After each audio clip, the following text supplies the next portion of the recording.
अस्सलाम वालेकुम जी। उम्मीद करता हूँ आप तमाम खैर वाफियत से होंगे। मोस्ट इंपॉर्टेंट MCQs हैं जिसका पार्ट 1 हम लेके आए हैं। यूनाइटेड स्टेट ऑफ अमेरिका के मतलब है 1 पेपर MCQs और डिटेल के साथ इसको हम स्टडी करेंगे।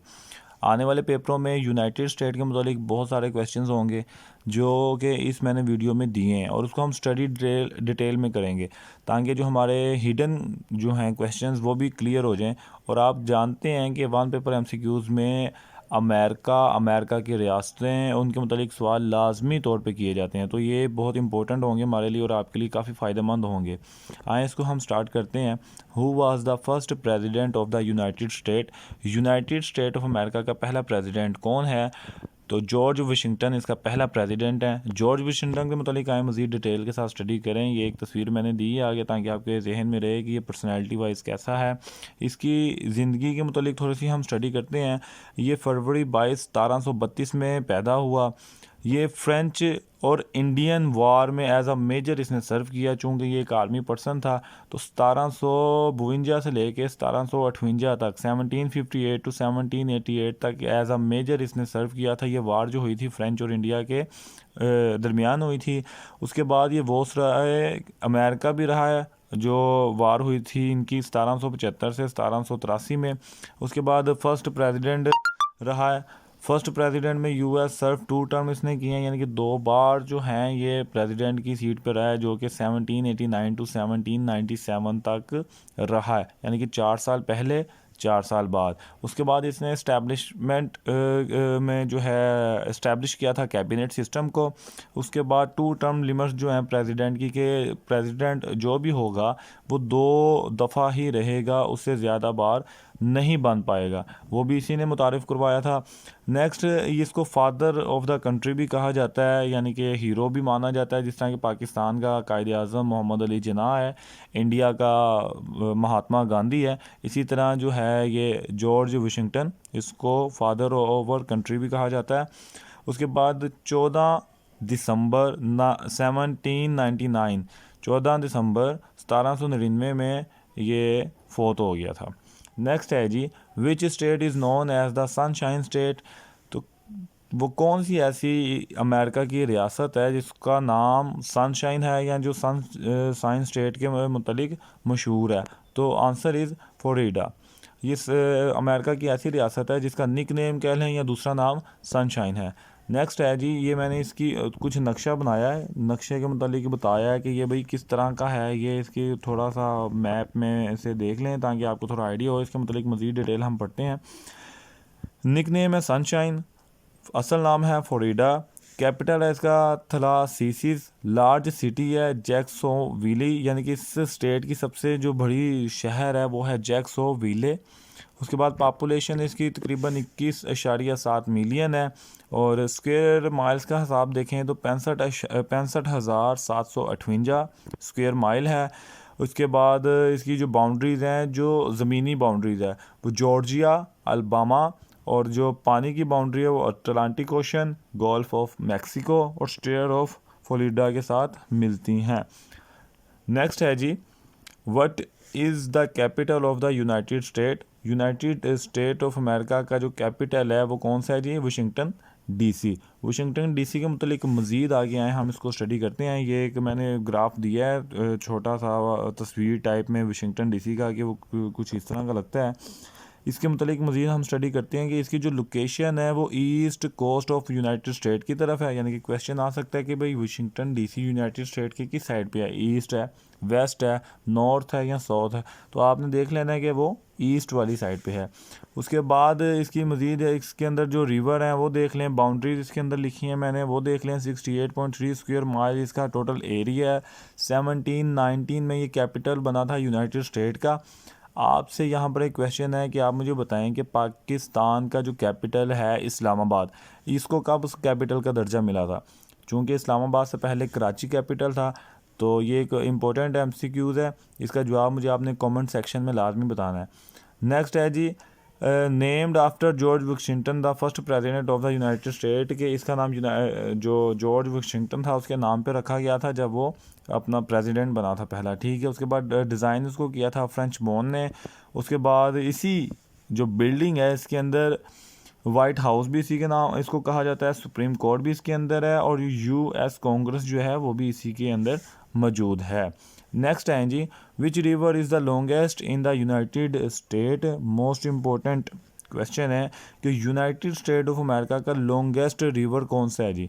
तो आंसर है जी मिसोवरी रिवर। मिसोवरी रिवर इसका आंसर है। अब देख लें जी, यहाँ पर कन्फ्यूजन होगी। अक्सर स्टूडेंट क्या करते हैं जी, ऊपर टॉप पे देखें उसने कंफ्यूज करने के लिए एक और रिवर का नाम लिखा है जिसका नाम तकरीबन मिसिसिपी रिवर है, लेकिन असल नाम जो है मिसोवरी रिवर इसका जवाब है। नेक्स्ट है जी, who write the declaration of independence. तो आंसर है जी थॉमस जेफर। थॉमस जेफर ने इसका ऐलान किया था। नेक्स्ट है, the capital of the United state is located in which state.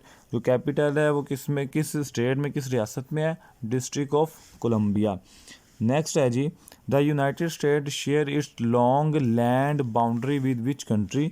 कि यूनाइटेड स्टेट ऑफ अमेरिका की जो कंट्री की जो बाउंड्री, ज़मीनी जो बाउंड्री है वो सबसे ज़्यादा किस मुल्क के साथ है, किसके साथ वो अटैच होती है।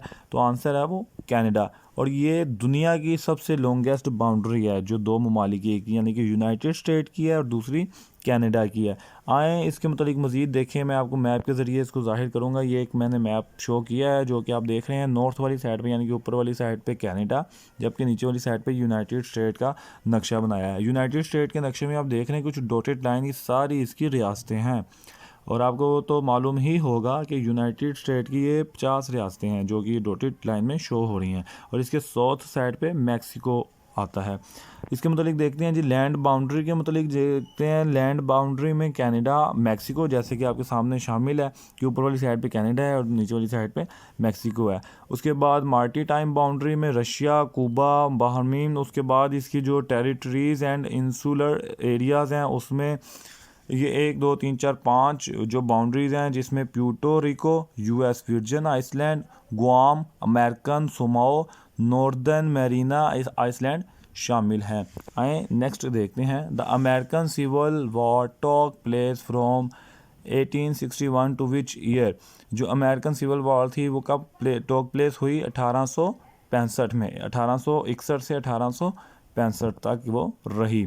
नेक्स्ट है जी, the Louisiana Purchase of 1803 was made from which country. Louisiana एक जगह का नाम है जो कि परचेज़ की थी 1803 में। किससे परचेज़ की थी वो इन्होंने? फ्रांस से परचेज़ की थी ये।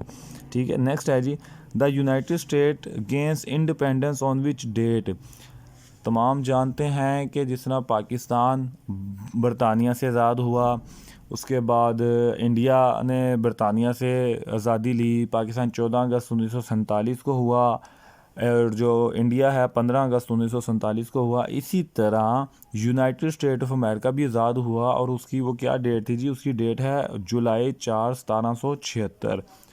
जुलाई 4 1776 में यूनाइटेड स्टेट ऑफ अमेरिका आज़ाद हुआ।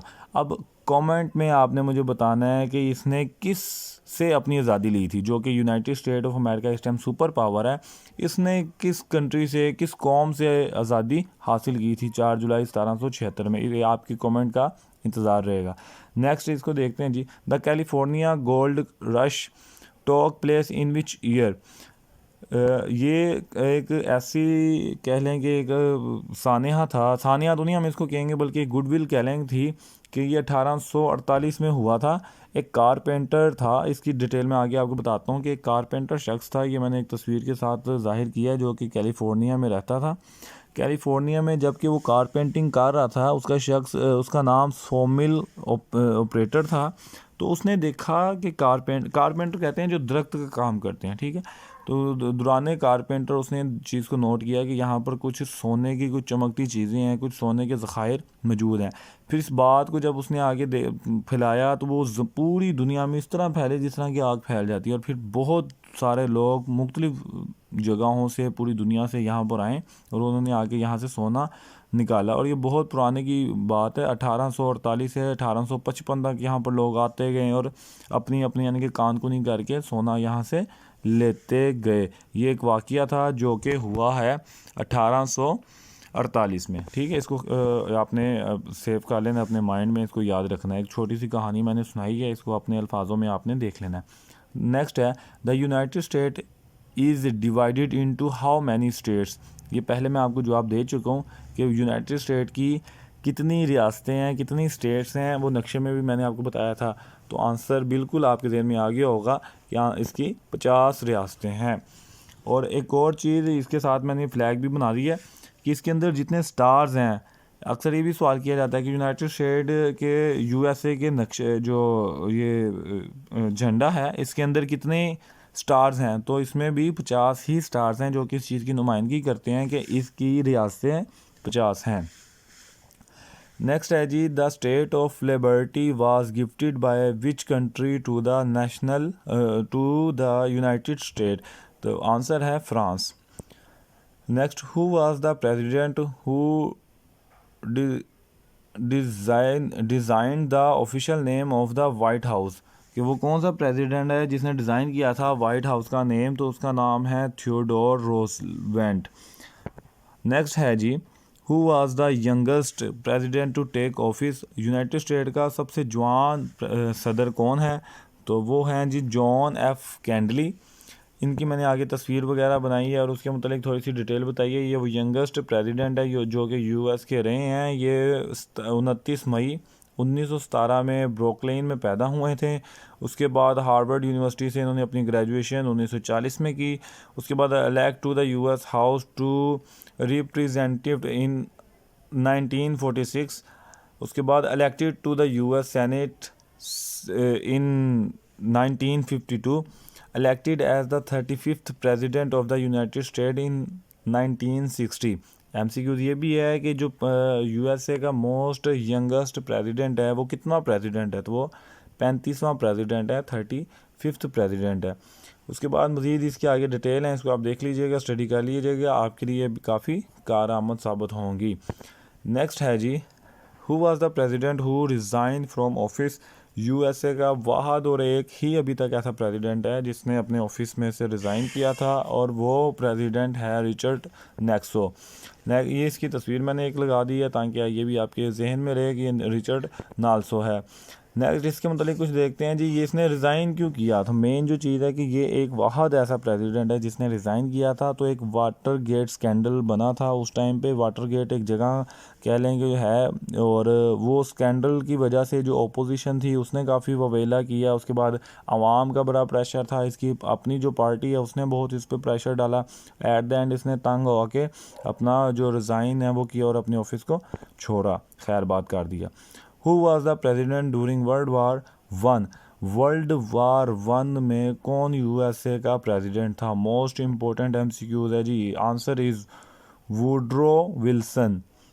और वर्ल्ड वार 1 के मुतालिक जो है डिटेल ये आपको आगे बता देता हूँ कि वर्ल्ड वार जो 1 है वो 1914 से 1918 तक रही, ये यानी कि 4 साल रही थी। Woodrow Wilson was the 28th president of the United States serving from 1913 to 1921। जो वर्ल्ड वार 1 थी वो 4 साल जारी रही और उसमें 28वां प्रेसिडेंट था वुड्रो विल्सन। वर्ल्ड वार 2 1939 से 1945 तक जारी रही। ये भी चीज़ को मद्देनज़र रख लें कि जो वर्ल्ड वार 1 है वो 4 साल चली और उसका दुरानिया 1914 से 1918 है। वर्ल्ड वार 2 जो कि 6 साल चली, उसका दुरानिया 1929 से 1945 के दरमियान में है। अच्छा जी, जो वर्ल्ड वार 2 थी इसका फ्रैंकलिन डी रोosevelt जो 32 प्रेसिडेंट है यानी कि 32वां प्रेसिडेंट है यूनाइटेड स्टेट ऑफ अमेरिका का, और ये 1933 से 1945 तक रहा। 1945 में इसकी डेथ हो गई और 1945 के बाद 1945 से लेके 1953 तक इसकी डेथ के बाद हैरी एस ट्रूमैन ने जो है वो प्रेसिडेंसी की सीट को संभाला। नेक्स्ट है who was the first African American president of the United state. अच्छा, इसमें आपने एक चीज़ नोट की होगी कि यूनाइटेड स्टेट के जो प्रेसिडेंट है जिसमें यूनिक चीज़ें हैं, जिस तरह के फर्स्ट प्रेसिडेंट जिसने रिज़ाइन किया, फर्स्ट यंगेस्ट प्रेसिडेंट, इस तरह के जो क्वेश्चंस हैं ये पूछे गए हैं और ये ही अहम क्वेश्चंस हैं। अब जो है वो जो अफ्रीकन जो हैं अमेरिकन वो प्रेसिडेंट कौन है जी? Barack Obama. बराक ओबामा की और भी बहुत सारी हिस्ट्री है, इसकी बुक्स के पूछा जाता है, इसके मतलब इसका शोबा पूछा जाता है कि ये क्या था, तो पेशे के लिहाज से ये एक टीचर था। तो बराक ओबामा की मैंने तस्वीर भी आगे लिखी है, एंटर की है, ताकि आपको जहन में आ जाए कि भाई ये बराक ओबामा। इसकी मज़ीद डिटेल देखें जी। बराक ओबामा ने 44th president of the United state है, और 2 बार 2 टर्म्स में, यानी कि 4 से 4 8 साल इसने प्रेसिडेंसी की है। 20 जनवरी 2009 से 20 जनवरी 2017 तक ये प्रेसिडेंट रहा है, और ये बहुत ही अच्छा साबित प्रेसिडेंट हुआ था अपनी हिस्ट्री में। नेक्स्ट है जी, who was the 45th president of the United State. अक्सर ये क्वेश्चन किए जाते हैं, बल्कि आप तो एक काम करेंगे, एक पेपर पे 40 से लेके अब जो मौजूदा 47th प्रेसिडेंट चाह रहा है डोनाल्ड ट्रंप, सारी डिटेल अपने पास लिखें, उसको याद करें, वो पेपरों में आपके लिए बहुत ज़रूरी है। और इस तरह के ही क्वेश्चंस आते हैं, तब वहाँ पर स्टूडेंट बैठ के कहता है यार ये कहाँ से सवाल आ गया, और इसको तो मैंने स्टडी भी नहीं किया, इसको मैंने पढ़ा भी नहीं है। तो ऐसे ही क्वेश्चंस होते हैं जो आपको रिलेटेड दिए जा रहे हैं। ये मेहनत, बड़ी मेहनत से इस तरह के जो क्वेश्चंस हैं उसको उठाया जाता है और ये वीडियो बनाई जाती है। आपसे बस यही गुजारिश है कि इस मेहनत को लिए आप इसमें कमेंट कर दें, इसको शेयर कर लें, चैनल को सब्सक्राइब लाजमी कर लीजिएगा। नेक्स्ट है जी, who was the 45th president of the United State. तो 45th प्रेसिडेंट डोनाल्ड ट्रंप है था। नेक्स्ट है जी, who was the president who serve non consecutive term. जो प्रेसिडेंट है उसने नॉन कॉन्सिव टर्म की है, तो वो ग्लोवर क्लेवलैंड है। ग्लोवर क्लेवलैंड के मतलब है जी, ये 22 प्रेसिडेंट था, जो कि 1885 से 1889 तक रहा है। उसके बाद यानी कि कहने का मकसद है कि ये इलेक्शन के थ्रू नहीं आया, इलेक्शन के ज़रिए नहीं आया। अगर कोई प्रेसिडेंट ऐसा है, यानी कि वो उसकी या डेथ हो गई है या उसने रिज़ाइन कर दिया है, तो उसकी जगह पर जो प्रेसिडेंट आया था वो कौन था? Grover Cleveland. और ये 2 दफ़ा आया, एक 22 प्रेसिडेंट पे की सूरत में और 24th प्रेसिडेंट की सूरत में आया है। ठीक है। Next, who was the president who was assigned in Dallas Texas. तो आंसर है जॉन एफ कैंडले। नेक्स्ट है जी, what does the abbreviation FBI stand for. Abbreviations का क्वेश्चन भी लाजमी आता है। पार्ट 2 के अंदर इंशाल्लाह मैं पूरी कोशिश करूंगा जितनी एब्रीवेशंस हो सकें आपको कवर करवाऊं उसमें, क्योंकि मोस्ट इंपॉर्टेंट है एब्रीवेशंस होंगी, और एजेंसियों के मतलब एब्रीवेशन पूछी जाती है। तो यहाँ पर FBI के मतलब पूछ रहा है, तो FBI का मतलब फेडरल ब्यूरो ऑफ इन्वेस्टिगेशन है। ठीक है जी। नेक्स्ट इसका क्वेश्चन देखें जी, which agency is responsible for the country space program. जो कंट्री स्पेस प्रोग्राम है उसके मुतालिक कौन सी एजेंसी है जो स्पेस के प्रोग्राम्स को डील करती है। तो उम्मीद है कि आप तमाम जानते होंगे कि वो नासा है। नासा की एब्रीवेशन और बाकी तमाम एब्रीवेशन मैंने सामने लिख दी हैं, ताकि जो बाकी भी हैं वो भी आपके जहन में रहें और नासा की भी जहन में रहें। एब्रीवेशंस के मुतालिक सवाल लाजमी आता है। तो नासा मतलब National Aeronautics and Space Administration. Next नीचे जो है NSA National Security Agency, CIA Central Intelligence Agency, FBI Federal Bureau of Investigation. Next है जी, what does the abbreviation CIA stand for. तो CIA stand for Central Intelligence Agency. Next है जी, which agency is responsible for regulating and overseeing the financial industry। Answer is SEC। SEC stand for, और बाकी सारी जितनी agencies लिखी हैं उन सब की एब्रीवेशन मैंने आगे एंटर की हैं। SEC stand for security and exchange commission. अच्छा, क्वेश्चन इस तरह भी आ सकता है कि SEC एब्रीवेशन जो है इसकी एब्रीवेशन क्या है। तो नीचे कुछ इस तरह के ऑप्शन आएंगे, उनमें से आपने SEC में से एक क्लिक करना है।